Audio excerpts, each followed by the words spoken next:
Hello everyone, कैसे हैं आप लोग। आशा करते हैं आप लोग की तैयारी अच्छा से चल रही होगी और पूरे मोटिवेशन के साथ आप लोग तैयारी कर रहे होंगे। पूरे ईमानदारी और मेहनत के साथ अगर आप तैयारी कर रहे हैं तो निश्चित रूप से आपके सफलता ज़रूर मिलेगी। तो चलिए, इसी आपकी मेहनत के कड़ी में मैं भी कुछ अपना योगदान देना चाहता हूं। आपके लिए आज बहुत ही इम्पोर्टेंट क्वेश्चंस लेके आया हूं, जो कि 16 दिसंबर 2021 का पेपर है, जो आपसे ऑनलाइन जो एग्ज़ाम हुई थी उस समय जो पूछा गया था क्वेश्चंस, उसी पर आधारित आज का हमारा क्लास होगा। तो चलिए शुरू करते हैं। ये देखिए, चाइल्ड डेवलपमेंट एंड पेडागोजी का हम सवाल कुछ बनाएंगे और देखेंगे कि कम ही छोटा वीडियो बनाएं, बाकी फिर नेक्स्ट वीडियो में कराएंगे। तो यह आप जानते हैं, इस सब के बारे में तो हम बता ही दिए हैं कि इसमें आपको 30 क्वेश्चंस होगा। सिलेबस आपको अच्छा से समझा दिए हैं, तो इसलिए अगर जो नहीं देखा है, जो नए हैं, तो जा कर के मेरा प्रीवियस जो वीडियो है उसको देख लेगा। जो पहले का वीडियो डाला हुआ है उसको आप देख लीजिए, तो बेहतर आपको समझ में आएगी। यहाँ पर आपको सेम टू सेम जो पेपर में जो आपके ऑनलाइन जो स्क्रीन पर आती है क्वेश्चंस लैपटॉप पर, वहाँ डेस्कटॉप पर, वैसा ही क्वेश्चन आपको सेम टू सेम उठा के लाए हैं, ताकि आप भी पहचान सकें कि कैसा क्वेश्चन आता है। यहाँ आपका इंग्लिश में भी होगा, जैसे विच of the following statement is correct about the process of development of an individual. तो ये आपको इंग्लिश में क्वेश्चन दिया हुआ है। अगर आप इसका हिंदी में देखना चाहते हो तो देख लीजिए, यहाँ पर आपका हिंदी का क्वेश्चन है। अब इसको हम लोग सॉल्व करेंगे और देखेंगे कि क्वेश्चंस क्या कर रहा है। सबसे पहली बात है कि आप क्वेश्चंस को बड़ा ध्यान से पढ़िए। जब आप क्वेश्चंस को बड़ा ध्यान से पढ़ते हैं और साथ ही साथ ऑप्शंस को भी बड़ा ध्यान से पढ़ते हैं, उसको समझते हैं, तो बस क्वेश्चन आपके लिए बहुत इजी हो जाता है। तो इस बात को हमेशा याद रखिएगा कि क्वेश्चंस को भी बड़ा ध्यान से पढ़ना है और साथ ही साथ ऑप्शंस को भी प्रत्येक को ध्यान से पढ़ना है, और जो ऑप्शन गलत है उसको पहले हटा देना है। अपने आप सही आंसर की तरफ चले जाइएगा। तो देखिए, यहाँ जो क्वेश्चंस कह रहा है कि निम्नलिखित में से कौन सा कथन व्यक्ति के विकास की प्रक्रिया के बारे में सही है। आप पूछ रहा है यह क्वेश्चन कि विकास की जो प्रक्रिया है उसके बारे में कौन सा कथन सही है। तो आप अगर विकास और ग्रोथ एंड डेवलपमेंट पढ़े होंगे, विकास और वृद्धि पढ़े होंगे और उसका थ्योरी पढ़े होंगे, तो निश्चित रूप से यह क्वेश्चन आपको बन ही जाएगा। तो चलिए इसका ऑप्शंस पढ़ते हैं कि इसमें पहला ऑप्शन है आपका कि विकास की प्रक्रिया एक दिशीय है।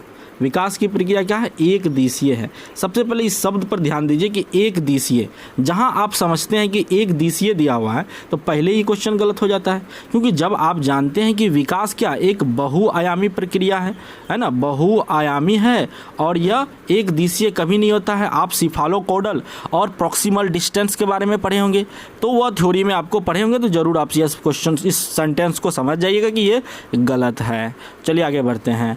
आगे आपका जो दिया हुआ है कि यह केवल व्यक्ति की आनुवांशिकता से प्रभावित है, ये तो महान ही गलत है। क्यों महान गलत? इसलिए कि जब भी आप देखिए, ट्रिक आपको यही ट्रिक आपको बता रहे हैं कि ये ट्रिक है कि आप जब भी केवल वाला देखिएगा ऑप्शन, तो आप उसको तुरंत काट दीजिए। यहाँ केवल है ना, केवल वाला देखिए काट दीजिएगा, क्योंकि केवल वाला ऑप्शन हमेशा गलत ही होता है ना।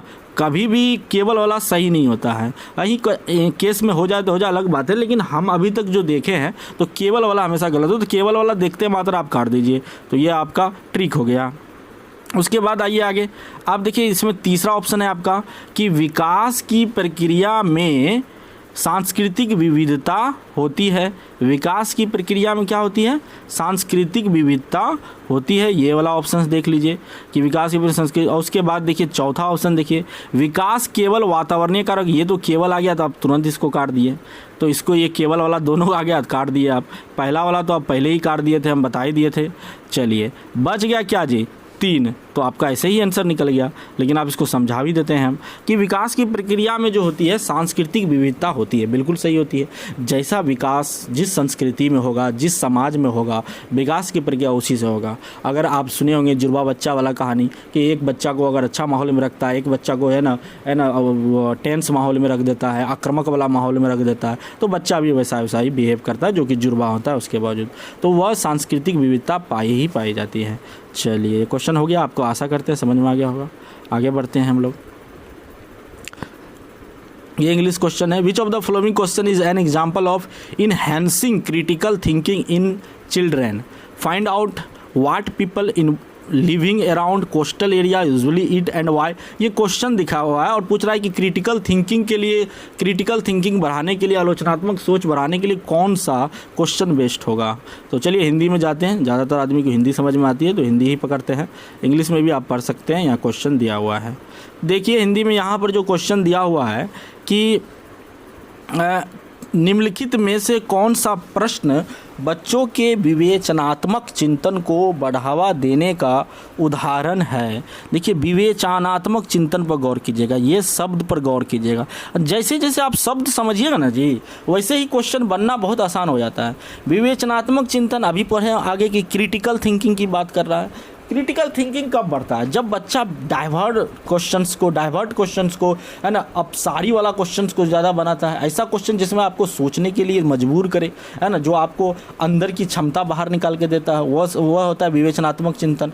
बहुत सारा IAS IPS का, ये UPSC का एग्ज़ाम सब में, BPSC में वही विवेचनात्मक आलोचनात्मक व्याख्या करने के लिए बोलता है। तो यहाँ पर अब क्वेश्चंस को पढ़िए और देखिए कि पता करो कि तटीय इलाके में रहने वाले लोग क्या खाते हैं, वह क्यों खाते हैं। ये वाला सवाल देखिए, क्या और क्यों दोनों लगा हुआ है, क्यों भी लगा हुआ है, यहाँ पर थोड़ा सा सोचने के लिए मजबूर भी कर रहा है। उसके बाद दूसरा क्वेश्चन है कि भारत के 10 राज्यों के नाम बताइए। ये तो बहुत आसान क्वेश्चन हो गया, इसमें ज़्यादा दिमाग लगने वाला क्वेश्चन है नहीं। 2 से 10 के पहाड़े लिखिए, इसमें भी ज़्यादा आसान क्वेश्चन है।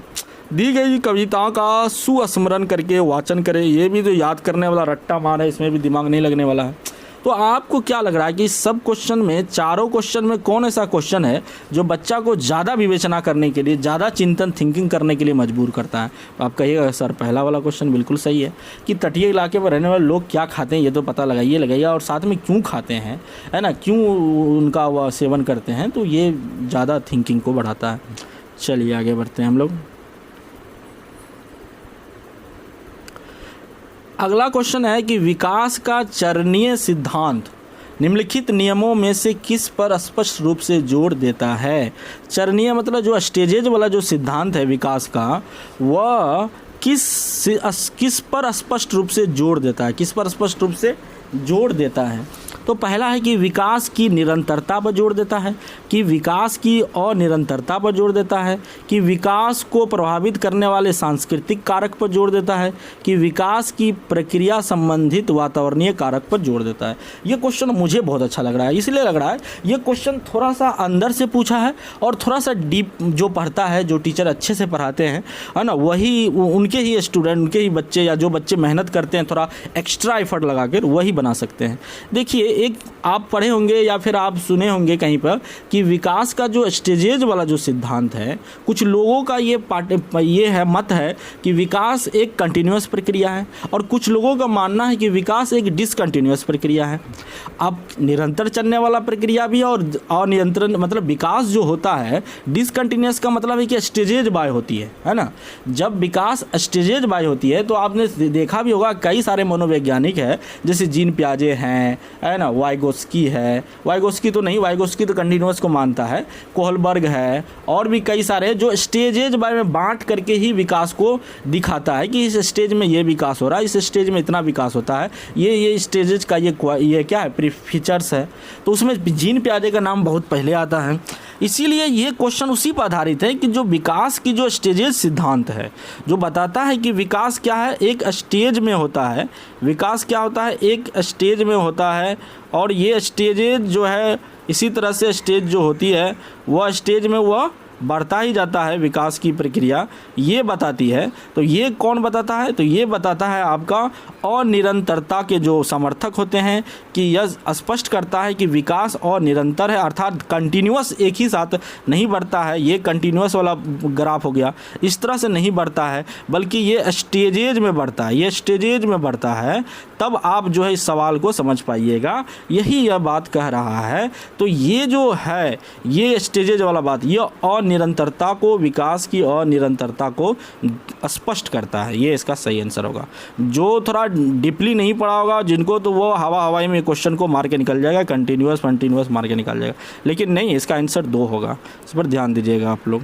इसलिए कहते हैं कि आपको पढ़ना पड़ेगा, थोड़ा अच्छा से पढ़ना पड़ेगा, उसमें आपको ध्यान देगा, क्योंकि आप जो क्वेश्चन आ रहा है वो पहले जैसा एक क्वेश्चन नहीं आ रहा है, इसमें बहुत कुछ बदलाव हो रहा है। देख रहे हैं ना कितना घुमा घुमाए क्वेश्चन पूछ रहा है, तो आपकी समझ ही काम आएगी।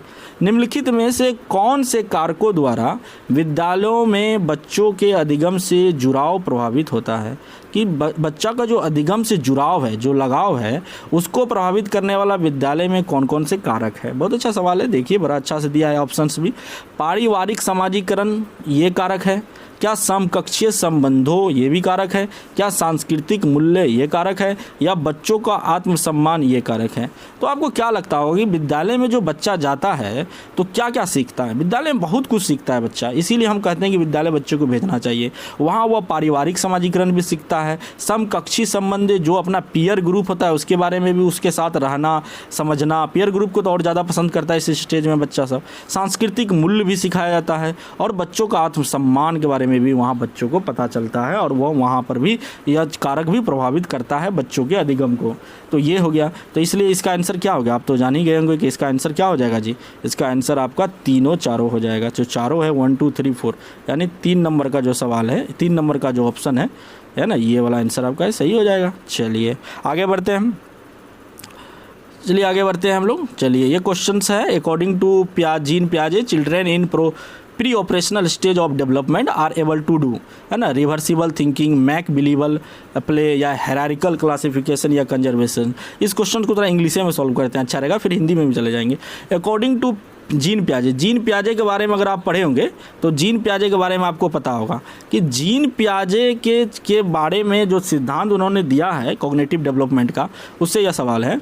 उसमें है कि प्री ऑपरेशनल स्टेज में डेवलपमेंट के प्री ऑपरेशनल स्टेज में बच्चा किसके लिए योग्य हो जाता है, कौन सी काम करने के योग्य हो जाता है, ये सवाल है। तो रिवर्सिबल थिंकिंग करने के लिए, यानी उल्टा क्रम में सोचने के लिए वह योग्य हो जाता है, या मैक बिलीव प्ले करने के योग्य हो जाता है, या हायरार्किकल क्लासिफिकेशन कर पाता है, या कंजर्वेशन कर पाता है। अब जो जीन पियाजे को थ्योरी को अच्छा से पढ़ा होगा और प्रत्येक स्टेज के बारे में ढंग से अध्ययन किया होगा, उसको यह पता होगा। हम तो अपने बच्चों को बहुत अच्छा से पढ़ाते हैं, जो ये मेरे स्टूडेंट तो इसको तुरंत ही इसको सॉल्व कर देगा, क्योंकि देखिए इसमें बड़ा अच्छा से दिया हुआ है कि जो बच्चा प्री ऑपरेशनल स्टेज में जब होता है, यानी 2 से 7 वर्ष की उम्र में जब बच्चा होता है, तो उसमें बच्चा के बारे में जीन पियाजे ने कहा है कि वह रिवर्सिबल थिंकिंग नहीं कर पाता है। पहला बात तो यही है कि वह रिवर्सिबल थिंकिंग नहीं कर पाता है, तो ये कट गया, यानी उल्टा नहीं सोच पाता है। इसके लिए कई एग्जाम्पल भी देते हैं कि अगर आपके पास एक आटा है और इस आटा से आप छोटा छोटा गूंदे बना लेते हैं, हम बच्चा को इसी तरह पढ़ाते हैं, गूंदे बना लेते हैं और फिर बोलते हैं बच्चे को किसमें ज़्यादा है, तो बच्चा कहेगा यही गूंदा वाला जो आटा है यही ज़्यादा है, ये ज़्यादा है, ये कम है। तो बच्चा जो है रिवर्स नहीं कर पा रहा है कि ये गूंदा जो बना है, ये छोटा छोटा जो बना है, ये किससे बना है जी, ये बना है बड़े आटा से ही बना है। तो ये रिवर्स नहीं सोच पा रहा है। इसमें और एक ऑप्शन एग्जाम्पल आता है कि एक बड़ा सा एक गिलास है और उसके बाद एक जो है ना चौड़ा सा एक गिलास है, और उसके बाद बच्चा को पूछा जाता है कि इसमें से पानी इसमें डाला गया तो किस गिलास में ज़्यादा पानी, तो बच्चा इसकी लेंथ देख करके बताता है कि इसी में ज़्यादा है, इसमें कम है।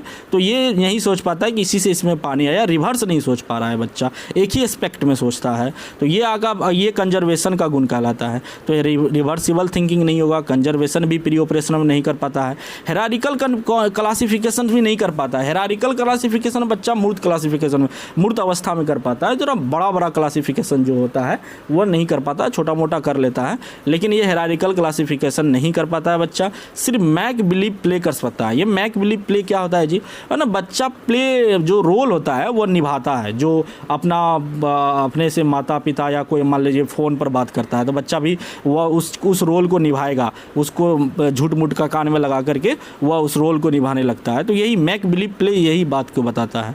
तो चलिए इसमें ऑप्शन हिंदी में देख लेते हैं, देख लीजिए। जीन पियाजे के अनुसार पूर्व संक्रियात्मक अवस्था के चरण में से क्या कर पाते हैं ये पूछ रहा है। तो प्रतिलोमित चिंतन रिवर्सिबल नहीं है ना, अनुक्रमित वर्गीकरण नहीं, संरक्षण भी नहीं होता है, इसलिए प्रतीकात्मक खेल ही सिर्फ बच्चा खेल पाता है और यही कर पाता है। चलिए आगे बढ़ते हैं। और आगे बढ़ते हैं हम लोग और देखते हैं कि क्या सवाल है। देखिए ज़्यादा हम टाइम नहीं लेना चाहते हैं तो हम जल्दी जल्दी करते हैं, चलिए, न तो ज़्यादा समझाने लगेंगे तो फिर ज़्यादा टाइम लग जाएगा। एक छोटी बालिका प्रतीकात्मक खेल कर पाती है, अभी फिर प्रतीकात्मक से सवाल पूछ लिया, तो फिर पर अभी दूसरे व्यक्ति के दृष्टिकोण को नहीं समझ पाती है ना, और वह अपने पकड़ से बाहर की घटनाओं की वजह से आसानी से परेशान हो जाती है। जीन पियाजे द्वारा सुझाए गए चरणों में कौन सा चरण इस बालिका के वर्तमान स्तर को अंकित करता है? तो ये तो आप प्रतीकात्मक वाला समझिएगा कि प्रतीकात्मक जो मैक बिलीव प्ले होता है या किस अवस्था में होता है, पुरुष संख्यात्मक अवस्था में, इसलिए तो यही आंसर हो जाएगा। इसको ज़्यादा हम एक्सप्लेन करने की ज़रूरत नहीं है क्योंकि नहीं तो टाइम ज़्यादा ले लेगा तो दिक्कतें हैं। चलिए आगे बढ़ते हैं। अब देखिए ये सवाल बड़ा अच्छा सवाल पूछा है कि निम्नलिखित में कौन सा भी लक्षण कोहलबर्ग के नैतिक विकास मॉडल में सम्मिलित है ना। कोहलबर्ग के बारे में बहुत बच्चा पढ़ लेता है, उसका स्टेजेज पढ़ लेता है कि 6 चरण है, 6 स्टेज है, 3 चरण में बांटा है, लेकिन उसका क्रिटिसाइज नहीं पढ़ता है, जिसके कारण वो क्वेश्चन को कोहलबर्ग को समझ नहीं पाता है ढंग से वो। इसलिए उसका क्रिटिसाइज को जब पढ़ते हैं, उसको कैसे कौन कौन सी बात से और उसको आलोचना की गई है सिद्धांत का, तब आप ये क्वेश्चन को ज़्यादातर अच्छा से बना पाइए। चलिए इसका जो आंसर है वह है नैतिक विकास के चरणों का स्वरूप सार्वभौमिक होता है। नैतिक चिंतन के विकास में निरंतरता होती है। नैतिक विकास एक क्रमिक प्रक्रिया नहीं है। नैतिक विकास एक क्रमिक प्रक्रिया नहीं है, संपूर्ण रूप से वातावरणीय कारकों पर निर्भर करता है। देखिए कोहलबर्ग के नैतिक विकास मॉडल में जो है यह कोई भी चीज़ शामिल नहीं है, ये कोई भी चीज़ शामिल नहीं है। अब इसका हम विश्लेषण करने जाएंगे तो बहुत टाइम लग जाएगा, लेकिन इतना बात आप जानिए कि नैतिक विकास के चरणों का स्वरूप सार्वभौमिक होता है, यूनिवर्सल होता है। यह बात जो है कोहलबर्ग के मॉडल में सम्मिलित है।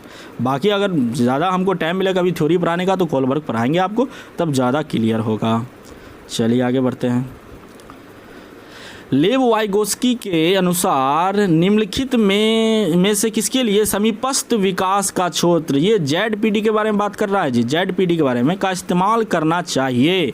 तो ये ZPD का इस्तेमाल आप कब कर सकते हैं, ये इसके बारे में आपसे सवाल पूछा है। तो अध्यापन और मूल्यांकन में करना चाहिए, बिल्कुल सही है। केवल मूल्यांकन, ये दोनों तो काट ही दीजिए, केवल वाला कोई बात सही नहीं होता है। हम आपको पहले ही बताए हैं कि केवल वाला बात को आप हटा ही दीजिए। ये है केवल मूल्यांकन, केवल अध्यापन नहीं, दोनों में किया जाता है। प्रभाव बौद्धिकता की पहचान में भी नहीं, तो 1 नंबर का आंसर आपका बिल्कुल सही हो गया। चलिए आगे बढ़ते हैं और आगे चलते हैं। एक विशिष्ट संप्रदाय को बढ़ाने हेतु, संप्रदाय मतलब कॉन्सेप्ट होता है जी, हेतु एक अध्यापिका अब बच्चे को आधा हल किया हुआ उदाहरण देती है। लेव वाइगोस्की के अनुसार अध्यापिका किस रणनीति का इस्तेमाल कर रही है? तो ये कौन सी रणनीति का इस्तेमाल कर रही है जी, बताइए। आधा क्वेश्चन दे दिया, आधा क्वेश्चन बोला तुम लोग खुद सोचो या उसके बारे में करो थिंकिंग। तो ये उसके क्या कर रहा है, उसमें एस्केप फोल्डिंग की बात कर रहा है, वो एस्केप फोल्डिंग की बात कर रहा है। इसलिए इसका आंसर क्या होगा, पार कहिए, हिंदी में पार बोलता है, इंग्लिश में एस्केप फोल्डिंग बोलता है। तो इसी के बारे में बच्चे को वह दे रहा है एस्केप फोल्डिंग और आगे और उसको मदद कर रहा है कि सोचिए आप आधा क्वेश्चन के दे करके। तो ये हो गया। चलिए आगे बढ़ते हैं। निम्नलिखित में से कौन सी अभिवृत्ति एक प्रगतिशील कक्षीय माहौल के अनुसार, प्रोग्रेसिव एजुकेशन की बात यहाँ हो रहा है, माहौल के अनुसार है? तो निर्णय निर्धारण में बच्चों की सहभागिता, बिल्कुल एक प्रगतिशील कक्षीय माहौल के अनुसार है, ये सही है। कौन सी अभिवृत्ति एक प्रगतिशील कक्षीय माहौल के अनुसार है? निर्णय निर्धारण में बच्चों की सहभागिता, भय मुक्त वातावरण की संरचना, विद्यार्थियों की व्यक्तिगत भिन्नताओं का ध्यान रखना, अध्यापक द्वारा वाम अनुशासन। तो ये सवाल हमको लग रहा है थोड़ा सा पूछने में ये गलत कर दिया है। देखते हैं ऑप्शंस कैसा दिया है, नहीं तो दिया एक ही, चारों ऑप्शन दिया हुआ है। तो ये तो पूछ रहा है निम्नलिखित में कौन सी विवृत्ति, यानी कि कौन सी जो विवृत्ति है, जो नेचर है, एक प्रगतिशील कक्षीय माहौल के अनुसार है। तो इसमें हमको तो लग रहा है इसमें 2-3 आंसर सही है। देखिए फिर भी आंसर आप क्या दिया नहीं पता, लेकिन इसमें जो है वह 2-3 देखिए। निर्णय निर्धारण में बच्चों की सहभागिता बिल्कुल प्रगतिशील कक्षीय माहौल के लिए आवश्यक है। भय मुक्त अधिगम वातावरण, ये भी बहुत जरूरी है। विद्यार्थियों की व्यक्तिगत भिन्नताओं को ध्यान रखना, ये भी बहुत जरूरी है, इंडिविजुअल डिफरेंसेस के बारे में। अध्यापक द्वारा वाम अनुशासन कायम रखना, ये गलत है, ये नहीं होनी चाहिए। तो इसमें नहीं वाला क्वेश्चन होना चाहिए कि नहीं है, किसी माहौल के अनुसार नहीं है, तब ये वाला सवाल सही होगा। बाकी 1, 2, 3 भी सही होगा, तीनों सही होगा, तीनों को कूट भी नहीं दिया। तो ये क्वेश्चन हमको लग रहा है सही ऑप्शन इसमें नहीं दिया है, यहाँ क्वेश्चन ही गलत लग रहा है, या नहीं देता तो ये 4 सही होता। अगर नहीं दिया है तो 1, 2, तीनों सही होगा। बाकी आप लोग सोचिए, ज़्यादा जहाँ से देखना है ये हम तो बता दिए आपको, यही होगा। चलिए, यह महत्वपूर्ण है कि कोई अध्यापक बच्चों को बुद्धि लब्धि के आधार पर स्थिर समूहों में पृथक ना करे, क्योंकि ये बहुत इंपॉर्टेंट बात बोला है इन्होंने कि कोई भी अध्यापक जो है बच्चों को उसको IQ के अनुसार, बुद्धि लब्धि के अनुसार, उसके स्टैंडर्ड के अनुसार उससे पृथक नहीं करनी चाहिए। यह अध्यापक के लिए असुविधाजनक है ना। ये क्यों नहीं करना चाहिए, ये पूछा है कि समूह में ना करे क्योंकि यह अध्यापक के लिए असुविधाजनक है। ये तो बिल्कुल ही गलत है, असुविधाजनक तो नहीं कर सकता है। यह विद्यालयों के लिए असुविधाजनक है, ये भी नहीं है कोई बात, ये तर्क लॉजिक सही नहीं लग रहा है। यह बच्चों को एक दूसरे के साथ अंतः सामूहिक प्रतिस्पर्धा नहीं करने देता है, ये भी कोई बात ठीक नहीं लग रहा है। चलिए, हम 4 तो काट ही दिए हैं, चौथा 3 काट ही दिया, चौथा आंसर सही होगा। बुद्धि लब्धि संकल्पना स्थायी नहीं है, बात सही है। कभी कभी IQ किसी का ज़्यादा होता है, कभी IQ कम होता है। जैसा माहौल में बच्चा रहेगा वैसा बच्चा का IQ होता है, और बच्चों को चिन्हित करने की जिम्मेदार हो जाती है। अगर आप IQ के अनुसार उसको बुद्धि लब्धि के आधार पर समूह में बांध देते हैं तो कहेगा कि ये कमज़ोर बच्चा है, ये तेज़ बच्चा है, फिर वह समूह बन जाएगा, फिर उसको चिढ़ाने लगेगा। कैटेगराइज नहीं करना है बच्चे को अधिक कमज़ोर के लिए, इसलिए 4 नंबर का ऑप्शन बिल्कुल सही होगा, ये सही बोला है। चलिए आगे बढ़ते हैं। अब आपका क्वेश्चन है, देखिए आप 15 ही क्वेश्चन कराएंगे, बाकी 15 क्वेश्चन कल कराएंगे। हार्वर्ड गार्डनर के अनुसार एक कक्षा में तरह तरह की अध्यापन रणनीतियों का इस्तेमाल होना जरूरी है, क्योंकि अब देखिए हार्वर्ड गार्डनर ने बहुबुद्धि का सिद्धांत दिया, तो वह मानता है कि हर बच्चे के अंदर जो है ना बहुत सारा बुद्धि होता है, वह एक दूसरे नहीं मानता है, तो वह बहुविविधता पर बात करेगा, तो जो सही होगा उसी पर टिक मार दीजिए। यह बहुबुद्धिकता को निष्पादन करने में मददगार है, ये बिल्कुल सही लग रहा है। यह समान बौद्धिकता को बढ़ाने में मददगार है, ये बिल्कुल गलत है। समान तारक विद्यार्थी, ये भी नहीं होगा, ये भी नहीं होगा, तो 1 नंबर आपका बिल्कुल सही है। चलिए आगे बढ़ते हैं। तो ये आपका क्वेश्चन नंबर 13 हो गया, 13 आ गया।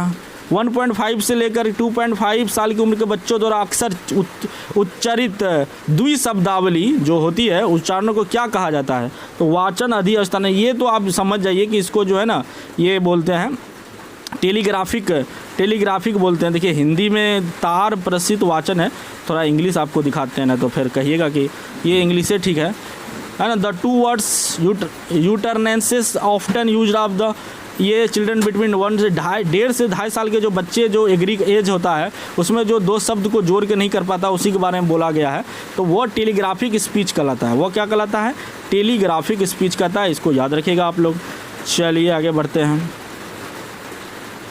ये हो गया 14 नंबर का क्वेश्चंस। चलिए ये देखिए, हिंदी आ जाते हैं हम यहाँ पे। पुरुष समानतः, क्या बोल रहा है कि पुरुष समानतः दिमाग से सोचते हैं, अच्छा, और महिलाएं अपने हृदय से सोचती है। ये कौन सी बात हो गया जी? यह कथन क्या दर्शाता है? ये तो बातें अलग लग रहा है कि पुरुष हमेशा दिमाग से सोचता है और महिलाएं हृदय से सोचती है। क्या महिलाएं के पास दिमाग नहीं होती है क्या? तो ये तो जेंडर विभेद, रूढ़िवादिता वाला बात कर रहा है। नहीं जी, ये कथन से तो यही दर्शाता है। देखिए दिमाग या पुरुष, अब वो सब बात नहीं रहा, अब सब बराबर है। महिला भी दिमाग से सोचती है, और कितने महिला ऐसे हैं जो साइंटिस्ट है, जो मैथमेटिक्स के बहुत बड़े ज्ञानी है, तो अब कैसे कह सकते हैं कि वो दिमाग से नहीं सोचते हैं, हृदय से सोचते हैं? हाँ, ममत्व कोई भावना उसमें ज़्यादा होती है, बच्चों को जो सेंसिटिविटी, संवेदनशील ज़्यादा होती है महिलाएं, ये मान सकते हैं उसमें हम, क्योंकि उसमें कुछ है अलग योग्यता, अपनी क्वालिटी। लेकिन ये कहना कि पुरुष हमेशा दिमाग से सोचते हैं और महिला अपने हृदय से सोचती है, ये कथन रूढ़िवादिता को ही दर्शाता है, लैंगिक रूढ़िवादिता को दर्शाता है। ये जेंडर है ना, ये रूढ़िवादिता को दिखाता है, जेंडर विभेद है यह।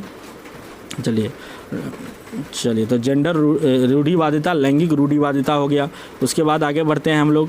अब देखिए, अब नोट वाला कुछ क्वेश्चन आ रहा है, ये लास्ट क्वेश्चन है, नहीं तो वीडियो लंबा होगा तो फिर आप ही लोग कहिएगा कि सर लंबा वीडियो नहीं देखेंगे, तो इसलिए हम छोटा छोटा वीडियो बना रहे हैं। एक प्रगतिशील कक्षा में निम्न में कौन सी मूल्यांकन विधि का इस्तेमाल नहीं होता है? कौन सा मूल्यांकन विधि का इस्तेमाल नहीं होता है? ये नहीं पर ध्यान दीजिएगा, नहीं पूछा है, तो हम देख लेते हैं कौन सा विधि का मूल्यांकन का विस्तार नहीं होता है। देखिए ये चारों ऑप्शन है आपके सामने, इसमें कौन कौन ऑप्शन है? अध्यापकों द्वारा मननशील जर्नल का इस्तेमाल, स्व मूल्यांकन एवं समकक्षी मूल्यांकन, केवल मानक निर्देशित मूल्यांकन पर आश्रय, विद्यार्थी पोर्टफोलियो। ये केवल वाला जो ऑप्शन जहाँ भी हो ना, यही गलत होता है ना। तो ये भी देख लीजिए कि अध्यापक मननशील जर्नल का इस्तेमाल होता है, ये सही है ना, ये सही है, लेकिन पूछा नहीं है तो ये गलत हो जाएगा। ये स्व मूल्यांकन, समकक्षी व मूल्यांकन ये भी होता है, लेकिन पूछा है नहीं तो ये भी गलत हो जाएगा। विद्यार्थियों पोर्टफोलियो तैयार किया, ये क्या होता है, लेकिन पूछा है नहीं, क्या है नहीं जो है, तो नहीं वाला तो ये भी गलत हो जाएगा। तो ये आपका केवल वाला ही गलत है, इसलिए यह सही है। चलिए आगे बढ़ते हैं हम लोग। आगे नहीं बढ़ेंगे, आज इतना ही रहने देते, बाद में 16 क्वेश्चन पढ़ेंगे, आगे से बनाएंगे फिर। तो मेरे दोस्तों, मेरे जो भी है आप मेरे दोस्तों, आप लोग अच्छे से तैयारी कीजिए, ईमानदारी पूर्वक तैयारी कीजिए, मेहनत कीजिए, क्वेश्चंस को मैक्सिमम से मैक्सिमम प्रैक्टिस कीजिए। जो थ्योरी समझ में नहीं आता उस थ्योरी को फिर से पढ़िए, उस थ्योरी कॉन्सेप्ट को क्लियर कीजिए, और आप निश्चित रूप से जो है ना अच्छे मार्क्स लाइएगा। ये मेरा हमेशा से आपके साथ मेरा दुआ है। मेरा जो भी होगा हम अपने स्तर से कर ही रहे हैं। चलिए, मेरे चैनल को सब्सक्राइब और लाइक कर दीजिएगा, ठीक है आप लोग।